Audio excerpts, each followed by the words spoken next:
Welcome to my podcast, and I'm sitting underneath the most magnificent cedar tree on the lawns just to the southwest of the castle. I think it must have been here now for 250 years. And actually just underneath it sits a bench, which is now called Lady Mary's Bench, because it's where so many scenes from Downton Abbey have been shot. And to one side of it is a little statue of Capelty Brown looking out on his magnificent park, which he helped create in 1771. And I'm delighted to welcome a wonderful friend to my podcast, Anne Diamond.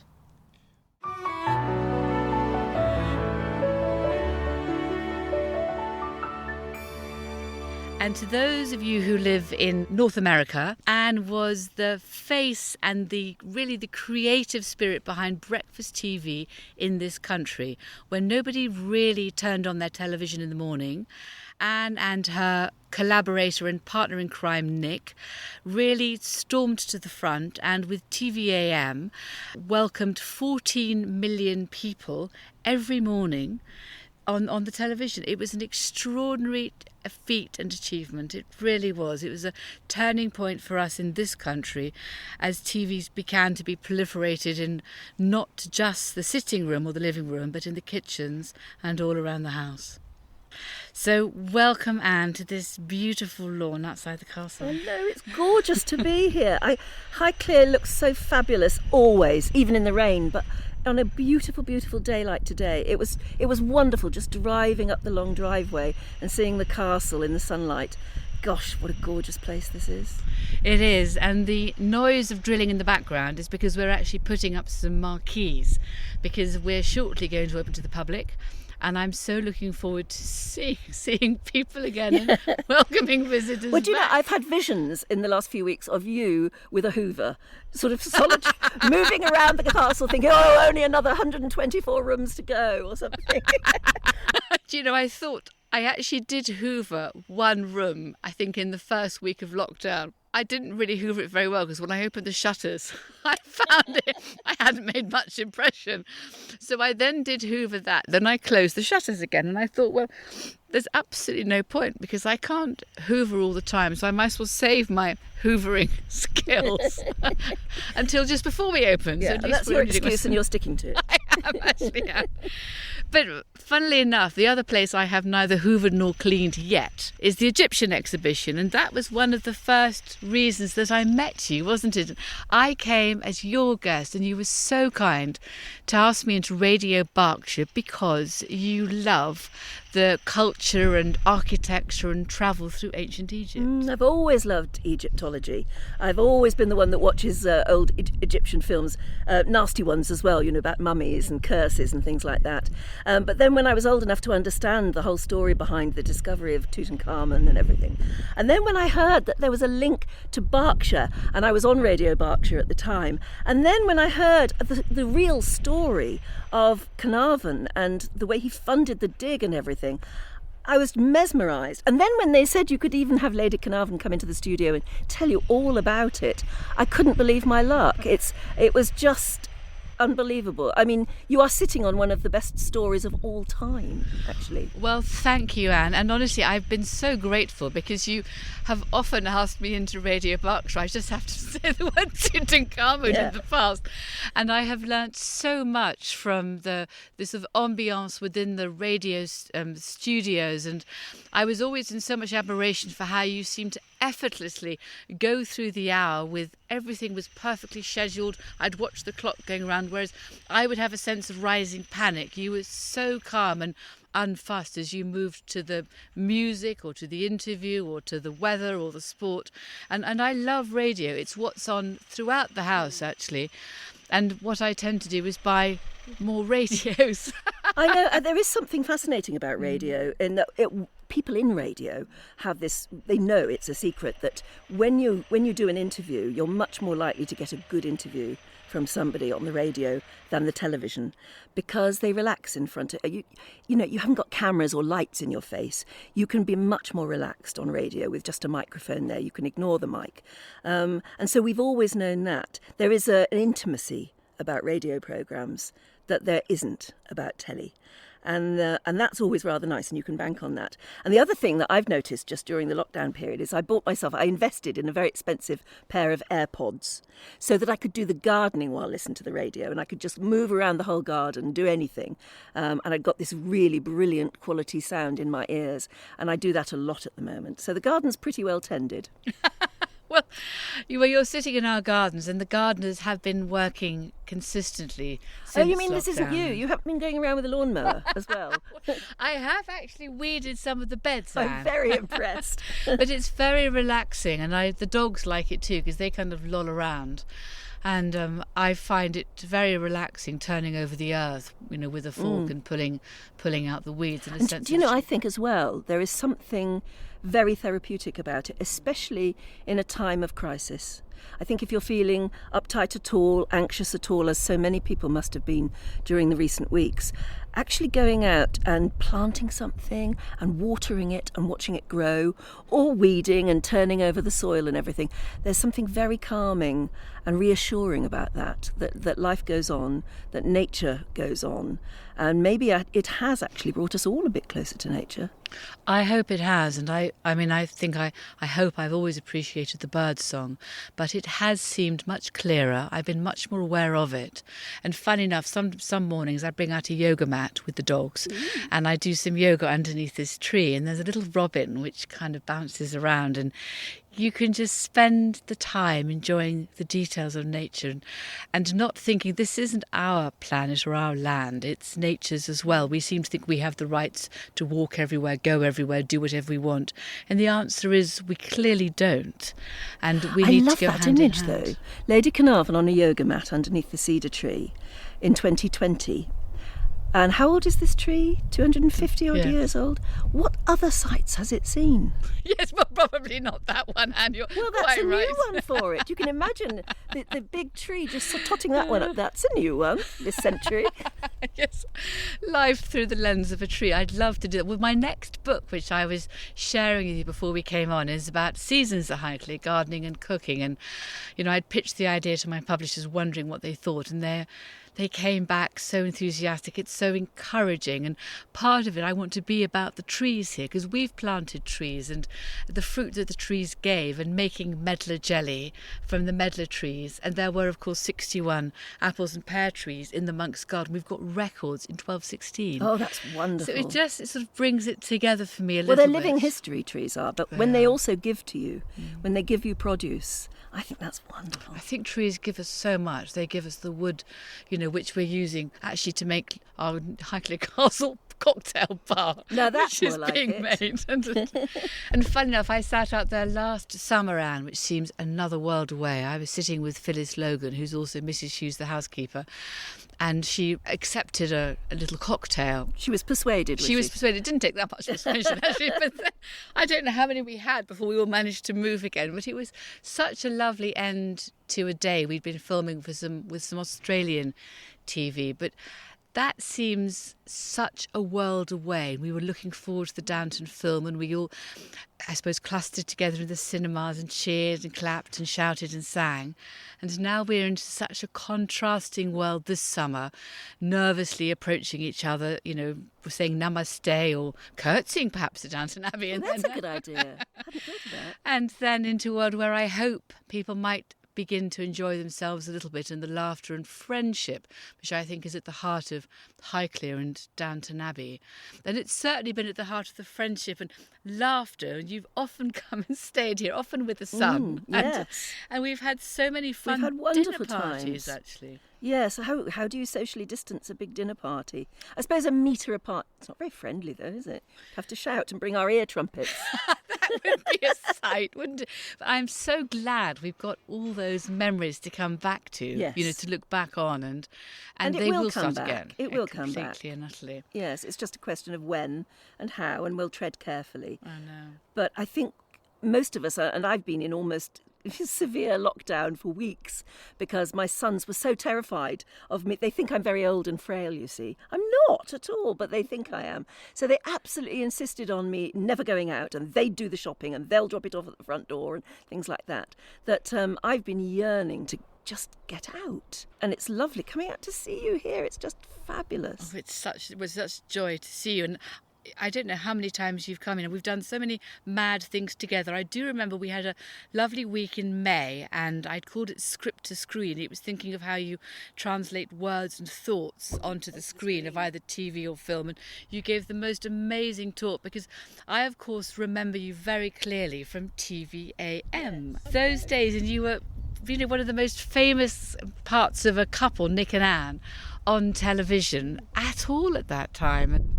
People said in Britain they will never watch breakfast television. Families in Britain like to have their breakfast and listen to the radio. You'll never get them to watch television at breakfast time.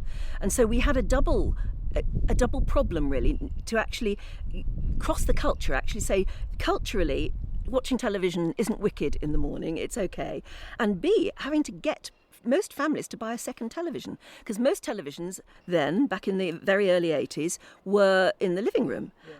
You didn't have one in the kitchen, or let alone, God forbid, in the bedroom. And that's what we had to do, is actually try and persuade people to the notion of a second television, and then put that second television somewhere where you could wake up and either watch it in the bedroom, be served breakfast in bed by somebody, or go down to the kitchen and have it in the kitchen. And so it took a long time to sort of cross both of those barriers, but we did. You certainly did, and I just remember your face was so well known, Anne. You must have had a problem walking down the street with that big record. Do you know, that's one of the reasons that I'm still very recognisable now, all these years later, is that in you those haven't days, changed, of course, that's why. Of course, I haven't changed. That's another thing. But it was because regularly, every single morning, we had an audience of 14 million. Now you see, 14 Anton Deck million. and major stars would kill for an audience that large. I think you've exceeded Downton Abbey. We were quite good on Christmas Day at 12 million. Yes, you see, I mean, and it was goodness. because there were only 3 channels. That's why. There was, first of all, at breakfast time, there was only BBC One and Us, and then gradually BBC Two started showing sort of, I don't know, goodness only knows what they were showing actually at that time in the morning. And then Channel 4 came on a few years later with The Big Breakfast. But at the beginning, we if you were going to watch television in the morning, which did sort of grow very quickly, then there were only 2 channels to choose from. And very quickly we beat the BBC, and we used to regularly get 14 million. And if you're broadcasting to 14 million people every single day, you do get quite recognised. Can I ask, how many years did that run for? Well, I did it for about 10 years. Wow. It's just under 10 years. Yeah. I always thought, because I'm not brilliant in the morning, and wondered how you managed to get I don't know. I remember it. the first day, because I was offered the job and I couldn't turn it down. It was one of those jobs that was very risky at the time, because there were literally no people watching, I think, when I was taken on. A lot of people said, it'd be much cheaper to record the programme and send it out on video cassette to anyone who sort of showed an interest. But we persevered through the summer of 1983. There was no revenue. At one point when we were on air interviewing somebody, the electricity board came round to cut the studios off because we hadn't paid our bill for weeks and weeks and weeks. I love that. And it was only Greg Dyke, who later, of course, became Director General of the BBC. He actually stepped in with a personal cheque to get the men to go away and not cut us off, and we went on broadcasting. So the first day I showed up, and I was not going to go on air. They said, for the first 2 or 3 days, just come in, see how you feel, see what we do, see what the routine is. And I was there at about 3:30 in the morning, and I felt sick. So sick. I thought, I'm just not a morning person. I'm never going to be able to do this. I felt really physically sick all day.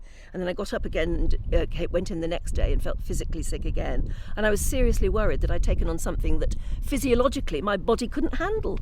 But it did, because adrenaline, when you're actually on air, the adrenaline kicks in. And my obstetrician said, years later when I had my first child, I had him at 6:30 in the morning, which was the precise time we used to go on air.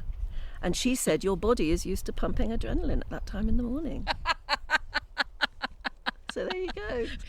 And actually, Anne, when you kindly came to talk here, it was a very moving speech that you gave, because it was about your extraordinary life-giving campaign about cot death. That's a nice way to put it, thank you. It is, and it came from a dark hour, and yet it gave light to so many other people, and I really felt it was so important. And I don't know how many other people's babies you helped save by that campaign. But I remember it so clearly at the time. Yes, I do. See, I think the only thing that sort of upsets me nowadays is that it is so many years on now. Sebastian was my third little boy. I've had 5, would you believe? And but he was number 3, and he died of cot death at 4.5 months. It was earth-shattering, obviously. But it happened at a time when they had discovered, half a world away in New Zealand, they discovered a way of reducing the risk of cot death so dramatically that it took it, when eventually we put it into play here in Britain, it took the death rate down from 2,500 to 300, where it has stubbornly remained almost ever since. It was incredible to be able to lead a campaign and make a difference. And I am the proud holder of the medal of the Royal College of Paediatrics and Child Health, and I'm the only non-medic to have ever received that medal. Oh, Anne, that's amazing. And it is. I am so proud of it because it makes Sebastian live on, and that's wonderful. And then I went on to have 2 others, and they are all grown up now, and I can't believe it. So many years ago, but it's lovely that you remember, because a lot of people don't now. Which is understandable because it's a long time ago. Well, also because actually you partly cured it. So it's not at the front of everybody's mind at the moment. We're obviously fighting some other huge challenges in the world. Because how old is Eddie? Eddie is 20. Yeah, you see, yes, so he would have been born after the campaign. But if he'd been born, if you had had a child before the campaign... But actually my number 6 sister, because I'm one of 6 girls, was that much younger than I, that they were born, over the time you were campaigning. Really? So... that it was something that every mother worried about all the time, but almost didn't dare say out loud. Do you know, I'm going to say a little story about a ghost story, because... Funnily enough, that after my father-in-law died and Geordie and I had taken over our stewardship of the castle, and Eddie he must have been 3 or 4 years old, and it was in the afternoon, and of a November day, because we were doing some photography of the paintings in the castle for a guidebook. Anyway, I went down the back stairs, and at the bottom there I'd parked Eddie. I had one of those sort of tricycle things, which is an electric motor, which was enormous fun, and we've got the corridors for it here. So, and it was light. He's quite heavy to carry, so I could plonk him on that, and we could take off, because I was going back towards the kitchens to give him some tea. As I came through some old doors and turned to the right, I looked to the left, and somebody appeared around the corner, dressed in black with a sort of grey cravat at his collar, and I was the only one in the castle. My husband was upstairs, and way down the far end of the corridor the dog was barking madly, and I was walking along, and I turned round and he was following me. And then Eddie was putting his... I said, faster, Eddie. So you were tearing along the corridor, and this chap continued to follow, and we burst through some fire doors, the dog was the other side of them, our old Labrador, where he stopped, and I went on and didn't fancy the corridor again. So I wanted to find out who this ghost was. It was, as if he was sort of a bit taller than I was. I could see his shape quite clearly. And from what I'd gathered from the archives, from our archivist, a countess had had a baby, and the baby was in a cot on the top floor, and the nursemaid wasn't by the baby's side. And the baby, because she was having an affair with the footman, and the baby died of cot death. I'm sure they could have done nothing about it. And later on, the footman, it was just such grief and such catastrophe, such devastation, went down. He committed suicide. Because he felt guilty? Yes, not they far hadn't been from watching where the I'd baby? Yeah. So funnily enough, anyway, I then had the castle blessed, Anne, and I wished this man, for some reason, I thought I'd found he's called John, but I'm not really sure, on his way, and there was no blame attached or whatever else. But anyway, so that was just the most extraordinary story, and I'm sure it was probably something like cot death. Good Lord. Isn't that amazing? It was amazing. And I was a young countess with a younger child, and he'd popped up sort of to say hello. And after you had the castle blessed, did you ever see that him particular again? area, I was concentrating on blessing that particular area. Bless it like mad, fast. Yes, yeah. So, and I'm sort of... I think he pops up occasionally, but I've sort of... It's not too bad now, and there's been a few other places where I have seen other people. My husband's kind of fine about it. You see, I'm not surprised. But nor am I. I mean, I wouldn't go on record as saying I believe in ghosts, but you just look at a place like your castle and you think it has to have so many memories and extraordinary events that have happened in there. Where does the energy from those sort of things go?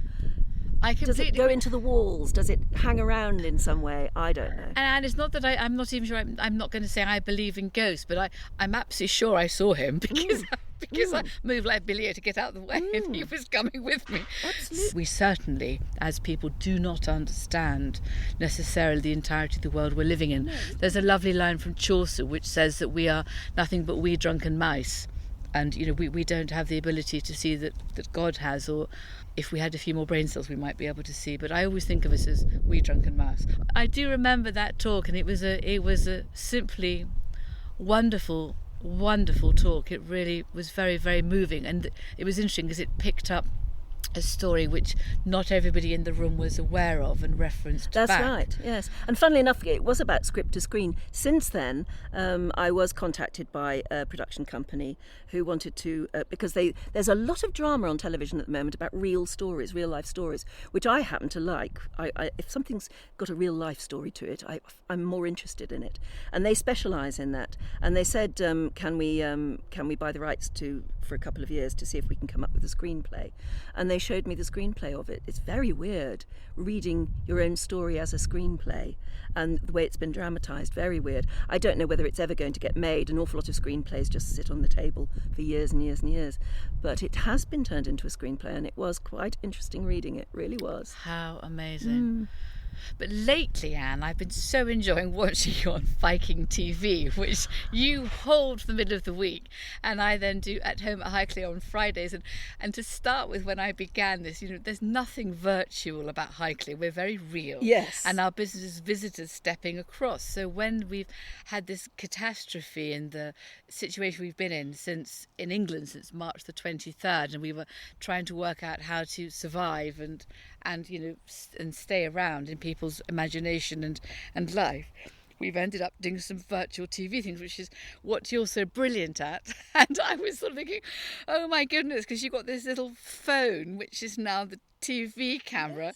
And you have to look at it. Yeah, but I was looking at you doing it. I think you're amazing, because you, how have you learned? I mean, I know you've been here years now, but you've learned so much about the history. I mean, and people call in from all over the world and say, that painting behind you, tell me about that. And you immediately know. And you can rattle on for 5 minutes about, a painting or a rug or a fireplace or something. I think, how does she know all this? How do you retain it all? Well, you are very kind. Do you know what? I wrote the guidebook. After my parents-in-law died, I said to Geordie, my husband, very casually, well, why didn't I write the guidebook, darling? And he said, oh, fine, that'd be helpful. Because the old one had been written when my parents-in-law took over. It was, so in a very old-fashioned style. It was. And then I realised this was quite a big job, and I'd start writing it at 9 o'clock in the evening after I'd put Eddie to bed and cooked supper for Geordie. And then I'd have a glass of wine. So by 10 o'clock... You're still there. I'm still there, but I'm typing. And by 10:30, I knew it was time to stop.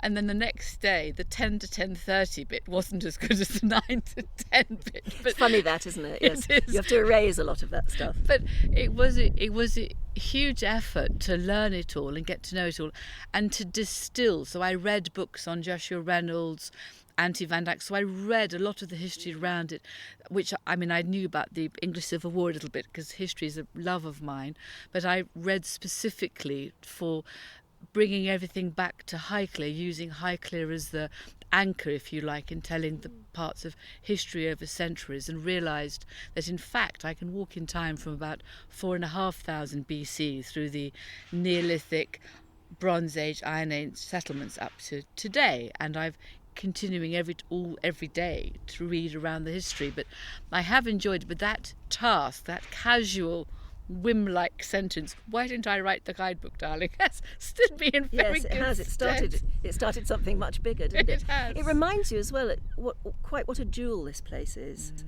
We were talking before lockdown, weren't we, about I'm trying to put together a flower programme and how keen you are on flowers. Oh, love it. And one of my I've been rattling around all the commissioning editors in television, and believe me, I'm going to rattle around them again as soon as we are able to, about the love of flowers. And I think everybody's rediscovered that slightly during lockdown. But you've even created a wildflower meadow and things like that. You've done extraordinary things with flowers here. I don't know whether you know, back to all things spiritual, we've planted a vineyard. Did you know that? No, I didn't. Planted So are you going to produce wine? Chateau Highclere, darling. Chateau Highclere. How many years will that take to come to fruition? Well, actually, luckily, we planted it a year ago, and in 2 more years we can collect our first grapes.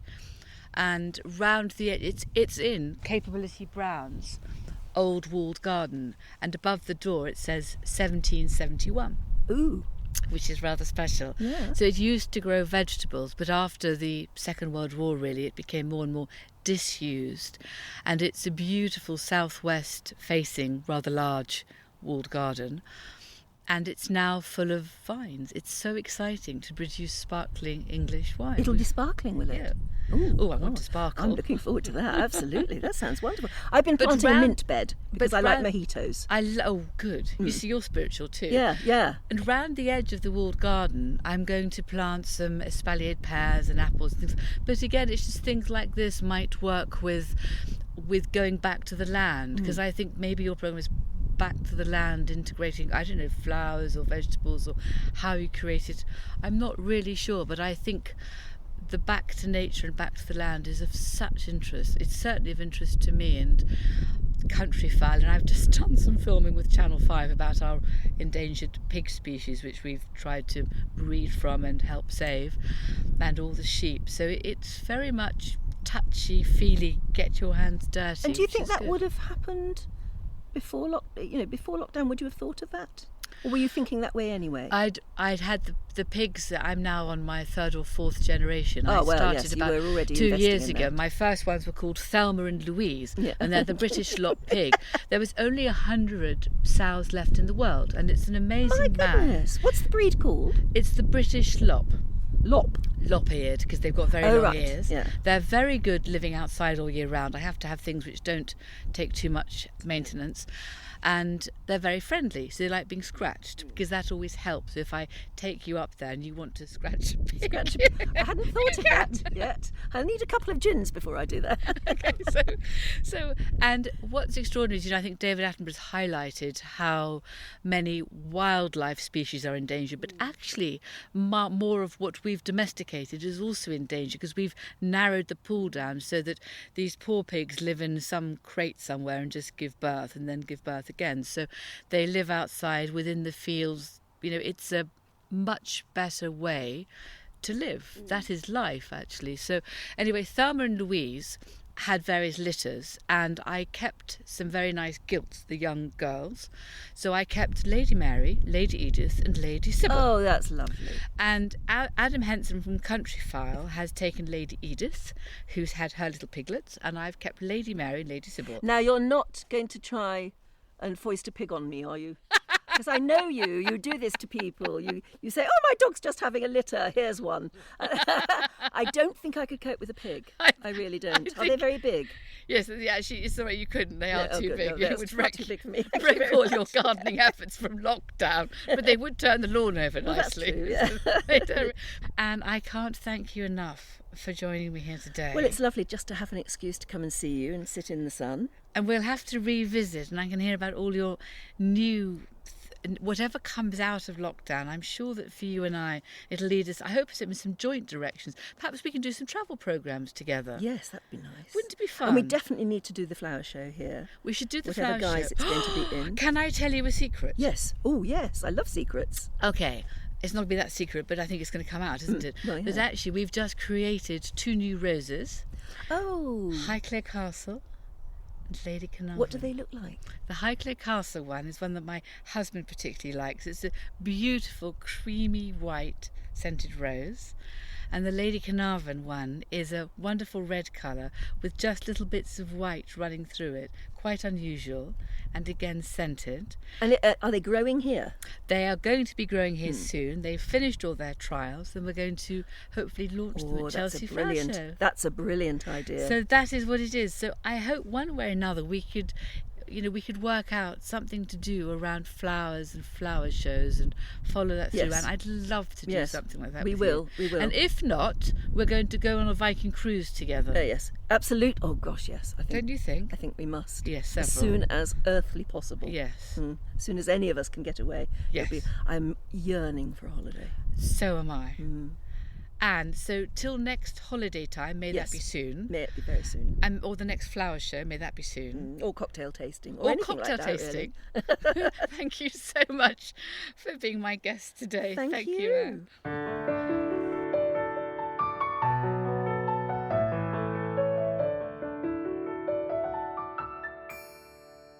I hope you're enjoying my podcast as much as I'm enjoying making them. Do let your friends and family know about them. Subscribe. And if you're feeling generous, please leave a review. Thank you.